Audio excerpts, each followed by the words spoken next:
méditez ce psaume. C'est pour vous aujourd'hui. Est-ce que vous êtes prêts à méditer ce psaume avec moi? Accueillons la grâce du Seigneur, cette inspiration, cette illumination de la parole inspirée. Parce que la parole elle-même est déjà inspirée, mais il nous faut une illumination. Notez bien ces mots, l'illumination. Dans mon ancienne église, quand j'étais jeune, on priait toujours, on faisait la prière d'illumination avant d'écouter la parole de Dieu et avant de la prêcher aussi. Et maintenant, en grandissant, je réalise que le Seigneur vient nous illuminer. Même si vous avez bien préparé votre message, il faut s'attendre à l'illumination. C'est comme une femme qui a tous les ingrédients pour préparer, n'est-ce pas, sa nourriture. Mais quand elle arrive dans la cuisine, n'est-ce pas, ces recettes-là, sous le feu, prennent une forme unique. Le style de cette femme, la cuisine de cette femme, la gastronomie de cette femme. Et quand tout le monde va prendre cette nourriture, va dire, ça c'est elle qui a préparé. Parce qu'elle a un don. Eh bien, c'est la même chose dans la parole de Dieu. Daigne, ô Seigneur, nous inspirer encore, nous illuminer encore, pour que la parole inspirée soit vraiment une lampe à nos pieds, une lumière sur notre sentier, une épée de l'esprit que nous allons utiliser pour tailler en pièces le doute, le scepticisme, les maladies et l'ennemi mortel, Satan et ses démons. Et marteau pour briser et décimer, ruiner toutes les forteresses de l'ennemi. Et c'est au nom de Jésus que nous disposons à t'écouter. Amen. Psaume 92. Cantique pour le jour du Shabbat. Il est beau de louer l'Éternel et de célébrer ton nom, ô Très-Haut. Il est beau de louer. Ce psaume exprime la joie du psalmiste qui nous représente lorsqu'il reconnaît que Dieu est plein de miséricorde et de salut. Il réalise qu'il est beau de louer l'Éternel. Il est beau, une expression esthétique profonde. La beauté de la louange. Non seulement la beauté de la louange pour la bonté de Dieu. Bien-aimé, hein? Quand vous voyez quelque chose de beau, c'est quelque chose d'harmonieux. La louange est belle. Il est beau de louer le Seigneur. Et tu deviens beau devant Dieu quand tu loues le Seigneur. Dans ce monde qui devient de plus en plus vilain, il est beau de louer le Seigneur. Il est beau de louer l'Éternel, Yahweh, qui n'a ni commencement ni fin. Yahweh, le créateur des cieux et de la terre. Yahweh, le maître de l'histoire et de l'éternité. Yahweh, le Dieu d'Abraham, d'Isaac, de Jacob, El, Israël, El Elyon, le Dieu très haut. Qu'il est beau de louer l'Éternel. Autrement dit, plus vous louez l'Éternel, plus tout ce qui est vilain s'éloigne de vous, s'éloigne du monde. Et de célébrer ton nom, ô très haut, El Elyon, très haut, le Dieu très haut. Célébrer. Avez-vous déjà eu une célébration? Célébration de mariage, célébration d'anniversaire, n'est-ce pas? Célébration d'un diplôme qu'on a reçu. Mais imaginez-vous la célébration du nom de l'Éternel. Pourquoi? Parce que c'est un nom puissant. Le nom de l'Éternel est une tour forte. Nous dit encore la Bible. Le juste se réfugie et est en sécurité. Donc il est beau de célébrer son nom. Le nom de Dieu très haut, El Elyon. Bien-aimé. Célébrons cela. Faisons une fête de ce nom. Chaque jour, faisons un festin pour ce nom. Alléluia. Célébrons ce nom, exaltons ce nom, élevons ce nom. Lui, comme il est l'Éternel, son anniversaire c'est chaque jour, jusque dans l'éternité. Alléluia. Verset 3, il est beau d'annoncer le matin ta bonté et ta fidélité pendant la nuit. Pendant cette période difficile que traverse le monde, annonçons la bonté de l'Éternel, cette bonté incarnée dans la personne de Jésus-Christ. Car Dieu a tant aimé le monde. Dieu est bon. Il y a une église qui existe au Congo qui s'appelle Njambe Malamu. Beaucoup de jeunes gens d'aujourd'hui ne savent pas d'où est venu ce nom Njambe Malamu. Dans les années 70, l'évangéliste national, le révérend Dr Jean-Perse Makanzu, était en tournée avec un évangéliste qui s'appelait T.L. Osborne, que moi je connus dans sa jeunesse. Alors partout quand il fait chanter, il voulait faire chanter tout le temps « God is so good ». Et on a traduit ça « Nzambe Malamu ». Et partout les gens chantaient « Nzambe Malamu, Nzambe Malamu, God is so good ». Et finalement, au départ de ces grands évangélistes, les gens qui ont créé l'église dans cette mouvance ont donné comme nom église Nzambe Malamu. C'est comme ça que venait ce nom, Nzambe Malamu. Dieu est bon. Nzambe Malamu, God is so good. God is so good, mes bien-aimés. Dieu est bon. Alors, nous devons annoncer dès le matin sa bonté. Dites à votre ami à côté, Dieu est bon. Dites à votre maison, Dieu est bon. Dites aux gens qui tremblent et qui ont peur de ce qui arrive, Dieu est tellement bon qu'il va arrêter ça. Dieu est tellement bon et nous voulons lui rappeler sa bonté et il va nous arrêter ça. Et il est bon donc d'annoncer le matin ta bonté et ta fidélité pendant la nuit. Il a dit, demandez, vous recevrez. Cherchez, vous trouverez. Frappez, l'on vous ouvrira. Où c'est dans Matthieu 7,7. Nous lui demandons l'effacement, la disparition du coronavirus au nom de Jésus. Comme il est fidèle, il nous a dit de demander. Eh bien, nous devons recevoir ce que nous allons demander. Parce que chez Dieu, si vous faites de lui vos délices, il vous accordera exactement ce que votre cœur désire. C'est ce que nous dit la parole de Dieu. Fais de l'Éternel tes délices et il t'accordera ce que ton cœur désire. Recommande ton sort à l'Éternel. Mets en lui ta confiance et il va agir.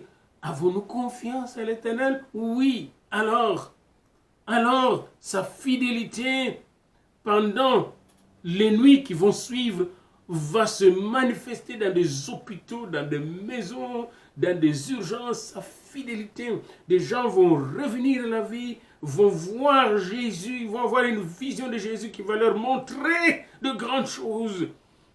Répandons cette révélation, gens, ils vont voir cette révélation. Jésus va descendre, va se manifester dans des urgences comme les grands médecins avec sa miséricorde et il va nous pardonner nos péchés, nos iniquités qui ont attiré la colère de Dieu sur la terre. Nous lui demandons pardon pour nos péchés, nos abominations que nous ne pouvons même pas décrire ici. Et nous lui demandons pardon. Et comme sa fidélité, n'est-ce pas, se manifeste pendant la nuit et sa bonté peut être annoncée dès le matin, eh bien aujourd'hui même, Seigneur, la fraîcheur de son amour va manifester la guérison des corps et va faire disparaître coronavirus. Sur l'instrument à 10 cordes et sur le luth, au son de la harpe, n'est-ce pas, annonçons dès le matin sa bonté. Autrement dit, avec nos instruments de musique, si vous jouez des instruments de musique, utilisez ces instruments pour louer le Seigneur avec votre guitare, votre piano à la maison. N'arrêtez pas de louer le Seigneur, que rien ne puisse vous empêcher de le louer. Verset 5. Tu me réjouis par tes œuvres, ô Éternel, et je chante avec allégresse l'ouvrage de tes mains. Je ne sais pas si vous êtes déjà arrêté devant une œuvre de l'Éternel, juste le nuage. Quand je suis dans l'avion, je regarde le nuage. comment ces nuages sont couchés calmement. Et plusieurs formes de nuages, les nimbus, les cumulonimbus, les nuages pour la pluie, les nuages pour la neige, tous ces nuages, juste de petites nuées quand vous les regardez. Tout ça, Dieu les a ordonnés. Les cieux ont été ordonnés par Dieu. Et quand je suis en bateau, je regarde l'océan. Une fois, j'étais aux îles Fidji, puis j'ai regardé l'océan Pacifique avec de l'eau toute bleue, vaste. Et j'étais dans un petit bateau. Encore le petit bateau, c'est un homme qui l'a créé. Le petit bateau, hein, qui ne sombre pas, c'est un homme qui l'a créé. Encore l'intelligence de Dieu qu'il a donnée à l'homme. L'intelligence de Dieu qu'il a donnée à l'homme pour créer les avions. Tout ça, ça m'émerveille. Les cellules nerveuses chez nous qui imaginent, innovent, créent la technologie, qui créent le vaccin, qui créent les médicaments. Ça, c'est l'œuvre du Seigneur. L'œuvre de l'Éternel, bien-aimé. Pourquoi ne pas nous réjouir par ses œuvres? Ses œuvres, vous êtes son œuvre. Et la plus grande œuvre qu'il a réalisée, c'est la croix à Golgotha. Ça, c'est l'œuvre du salut. L'œuvre de la délivrance à celui qui nous aime et qui nous a délivré de nos péchés par son sang et qui a fait de nous un royaume de sacrificateurs pour Dieu son Père. À lui la gloire et la puissance au siècle des siècles. Tu me réjouis par tes œuvres, ô Éternel. Il nous a aussi donné dans l'Église la prière. Non seulement la prière de demande ou d'intercession ou encore de louange et d'adoration, mais ils ont donné aussi la prière d'autorité. Savez-vous que nous avons l'autorité de lier et de délier? Nous pouvons lier même le coronavirus, bien-aimé. Et ce que vous lierez sur terre sera lié dans le ciel. Ce que vous délierez sur terre sera délié dans le ciel. C'est ce qu'on appelle en théologie le pouvoir des clés. Savez-vous qu'il nous a donné même les clés du royaume? Lui a les clés de la mort et du séjour des morts. Mais les clés du royaume, il nous a donné pour ouvrir la porte du royaume aux gens qui veulent entrer dans ce royaume-là de l'éternité, dont Jésus est la porte. Il est le chemin, la vérité et la vie. Nous avons toutes les clés du royaume en Jésus-Christ. Il nous a donné ces clés, bien-aimés.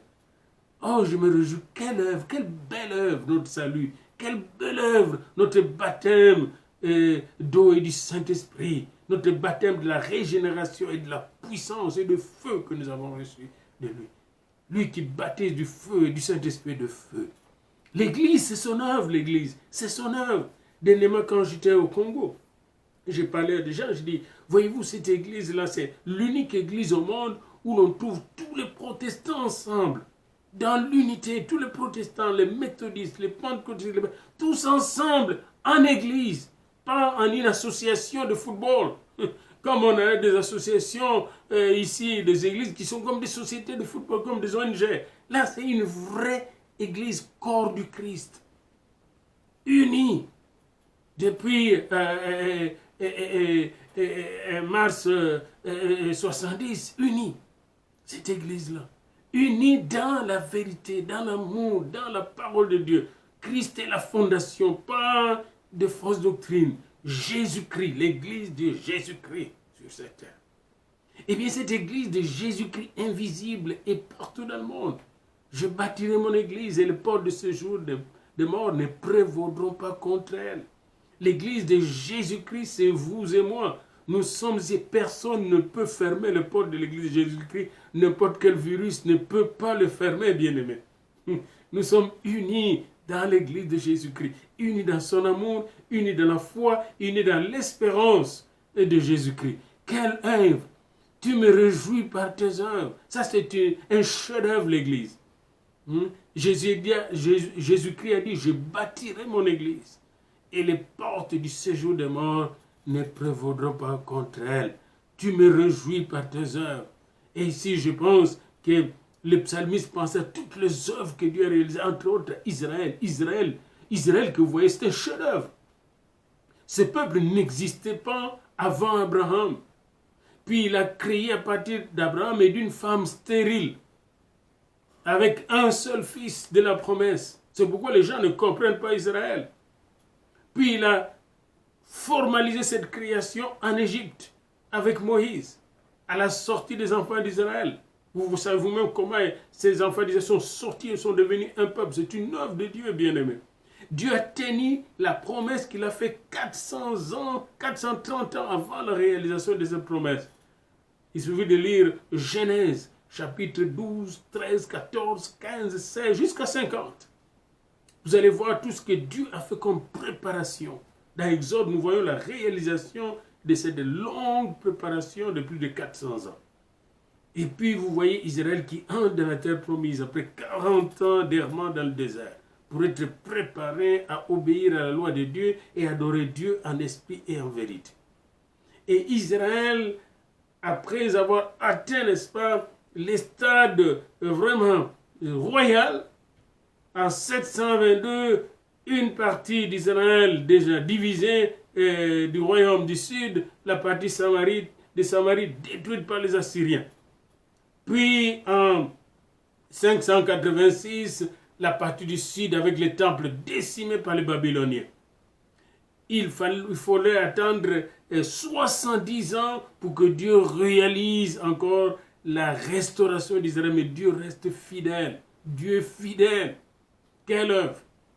Et ils sont rentrés là, 70 ans d'exil après, selon la promesse, la prophétie de Jérémie. Ils ont commencé à reconstruire les temples. Puis ils ont reconstruit les temples. Puis jusqu'à Hérode, pendant 46 ans, on a encore tout fait pour bien construire les temples parce que ces temples devaient recevoir le Messie. Et ils ne savaient pas. Le Messie est arrivé, le Messie est parti. Après son départ, en 70, juste moins de 100 ans après le départ de Jésus-Christ. Il est parti en faisant environ 33. En 70, Titus, le général romain, détruit les temples, détruit Jérusalem et détruit tous les Juifs. De 70 à 1948, notez bien, tu me réjouis de tes œuvres. En 1948, c'est les Anglais qui vont commencer à penser qu'il faut, après avoir gagné la Palestine, il faut faire revenir Israël sur sa terre. Et l'ONU va prendre la décision de restituer la terre d'Israël aux Juifs. Et en 1948, l'État d'Israël est rétabli. Et ça, c'était un signe qu'on commençait la fin des temps. L'État d'Israël, là maintenant qui est rétabli, le premier État qui a été rétabli après l'exil babylonien était pour préparer l'arrivée de Christ à Bethléem, du Sauveur. Le deuxième État d'Israël qui est rétabli, c'est pour préparer le retour du roi de rois, du Seigneur de seigneurs. Après la manifestation de l'Antichrist, de l'abomination, et vous allez voir, ça va aller très vite, très très vite. Toutes les circonstances que vous voyez ici, que ce soit le coronavirus, tout ce qui arrive, c'est pour structurer le monde dans un royaume mondial qui sera dirigé par l'Antichrist. Mais regardez Israël, louez le Seigneur pour ses œuvres. Tu me réjouis par tes œuvres. Dieu est fidèle. Il a dit que l'évangile va être répandu sur toutes les nations. Alors viendra la fin. Qu'est-ce qui se passe aujourd'hui avec l'Internet, avec la télévision, avec des satellites? L'évangile est en train d'atteindre toutes les nations, tout le peuple, tous les villages, les coins et les recoins du monde. Louez l'Éternel, tu me réjouis par tes œuvres, ô Éternel. Et je chante avec allégresse l'ouvrage de tes mains. Et voyez-vous, je vous ai un peu parlé de l'ouvrage de ses mains pour Israël. Je peux vous parler de l'ouvrage de ses mains pour l'Église. Je peux vous parler de l'ouvrage de ses mains pour votre salut, notre salut. Je peux vous parler de l'ouvrage de ses mains, bien-aimés, pour les nations aussi, chaque nation que vous voyez. Dieu fait du travail dans chaque nation. Il est en train de sauver des âmes dans chaque nation. Que tes œuvres sont grandes, ô Éternel, que tes pensées sont profondes. Qui connaît la profondeur des pensées de Dieu? Les œuvres de Dieu sont grandes. avant de sortir vraiment dans le monde, d'aller voir le monde, je ne connaissais pas toute la grandeur de l'Église. Hein? Si vous avez seulement l'Église dans les livres, vous ne comprenez pas la grandeur de l'Église dans les livres. Mais que j'aille en Allemagne, en Suède, aux îles Fidji, en Afrique du Sud, moi je suis souvent logé par l'Église. Vous voyez la grandeur de l'œuvre de Dieu. Hein? Et j'arrive en Suède, j'ai un appartement en Suède, pas mon appartement, de l'église, parce qu'une bonne partie de Stockholm appartient à notre église là-bas, l'église du Seigneur. J'arrive en Allemagne, la même chose, je suis logé par l'église. J'arrive aux îles Fidji, je suis logé par l'église. En Afrique du Sud, la même chose, bien-aimés. Les œuvres, si je ne suis pas logé par l'église, je serai logé par mes enfants dans le Seigneur. Et c'était mes enfants viennent même de l'islam et tout ça. Pourquoi? Parce que Dieu, il fait une œuvre grande, il sauve les gens des multitudes. Que tes œuvres sont grandes, ô Éternel. Comme quand j'arrive à Manchester, il y a mon fils qui est là. J'arrive à Londres, c'est la même chose. Et vous-même, si vous arrivez ici, ça sera la même chose. La même chose quand j'arrive à Milan, chez mon fils, le docteur Célestin Soiman. Vote. Alors, bien-aimés dans le Seigneur, quand vous regardez tout ça, mais ça doit vous épater. Ça doit vous épater. La beauté de l'Éternel, bien-aimé. Que ses œuvres sont grandes, ô Éternel. Que tes pensées sont profondes. Ne vous laissez pas ruiner par la négativité de la situation actuelle. Il faut transcender cette situation, dépasser cette situation et la regarder avec les yeux du ciel. Et quand vous regardez cette situation avec les yeux du ciel, vous allez bombarder cette situation avec le feu de l'esprit. Et ces virus et beaucoup d'autres virus que nous ne connaissons pas, qui circulent dans le monde, vont être consumés sans votre action par le feu de l'Esprit Saint, parce que le feu de l'Esprit Saint consume tout ce qui est du malin. L'homme stupide n'y connaît rien et l'insensé n'y prend point garde. Et faites attention à l'homme stupide, au athée, à l'évolutionniste qui parle de ces choses-là, mais seulement de ces choses, et qui est, pour ainsi dire, troublé par ces choses. Il va vous contaminer par la peur. La peur est une maladie. Il y a beaucoup de phobies, bien-aimés. Il faut faire attention, il faut prendre soin de tout ce qu'on dit d'hygiène, mais il ne faut pas tomber dans l'épouvante, dans la peur. La peur est le plus grand ennemi de la vie. Beaucoup de gens meurent de peur. Et faisons très attention à la peur. Dieu n'est pas dans la peur. Dieu est dans la paix. Nous allons le voir aujourd'hui soir quand nous allons entrer dans la chambre haute. Mais maintenant, nous sommes en train de méditer et tout simplement un psaume que Dieu nous a donné. L'homme stupide ne connaît pas la bonté de Dieu, la fidélité de Dieu, et l'insensé n'y prend point garde. Demande pas à l'insensé de comprendre la bonté de Dieu. J'ai fréquenté des gens savants dans ce monde, mais qui ne connaissaient pas Jésus. Puis j'ai vu leur vie, bien-aimés. Il ne faut même pas penser que vous trouverez là des valeurs d'amour, des valeurs de paix, des valeurs de joie, des valeurs, n'est-ce pas, de solidarité et de générosité. L'homme stupide n'y connaît rien et l'insensé n'y prend point garde.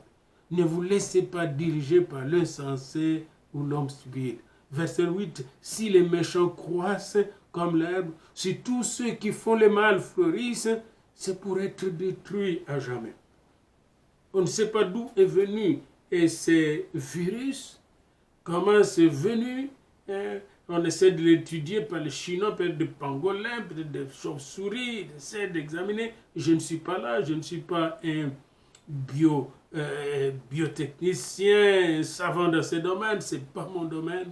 Mais tout ce que je sais, Dieu sait tout. C'est tout ce que je sais. Il sait exactement. Lui, il a tout filmé. Et lui connaît comment finir avec cela. Le méchant ne va pas nous gagner. Verset 9, mais toi, tu es le Très-Haut. À perpétuité, ô Éternel. Il est le Très-Haut. Autrement dit, comme Dieu est le Très-Haut, vous voyez, en Israël, ils ont mis des appareils qui filment les gens qui sont venus de voyage pour les